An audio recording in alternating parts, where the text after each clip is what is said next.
And the war between Russia and Ukraine is taking unforeseen dimensions, causing more humanitarian crisis. The attack on the Ukrainian dam is no doubt devastating. The government is again calling on the International Criminal Court of Justice for prompt action against Russia. We have a report. Ukraine says at least 3 people have died due to the collapse of the vast Novakakhovka Dam in Kherson. This is as Russia-backed authorities in affected occupied regions report at least 5 deaths. Ukrainian President Volodymyr Zelensky has visited Kherson, where evacuations are ongoing after the destruction of the dam. President Zelensky discussed evacuations and relief for the flooded areas, along with the prospect of restoring the region's ecosystem and the operational military situation. He also visited a crossing point where people are being evacuated from flooded areas. There are warnings landmines are floating in the water.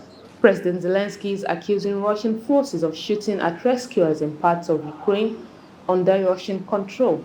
Meanwhile, the advisor to the Minister of Defense says his country is very disappointed by the absence of meaningful reaction in support of Ukraine on the dam blast. He describes that attack as an ecological weapon of mass destruction which exploded and left people's lives in shatters. Horrible, because these terrorists, they were trying to conduct their genocide by depriving Ukrainians of electricity during the autumn and winter massive missile strikes on our electricity infrastructure. Now they are killing Ukrainians and trying to deprive them of normal life by conducting an ecocide. So we are dealing with a genocidal regime, a regime of mass murderers who the only place where they should be is the International Criminal Court. The United Nations Secretary General Antonio Guterres described the damage caused to the Novakakhovka Dam as a monumental humanitarian, economic, and ecological catastrophe. He says one thing is clear: the attack is another devastating consequence of Russia's invasion of Ukraine. One thing is clear: this is another devastating consequence of the Russian invasion of Ukraine.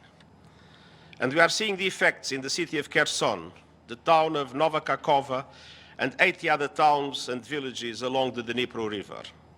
Massive flooding, large-scale evacuations, environmental devastation, destruction of newly planted crops. And that is threats to the highly threatened Zaporizhia nuclear power plant, Europe's largest nuclear facility. At least 16,000 people have already fled their homes, lost their homes, with safe and clean drinking water supplies at risk for many thousands more.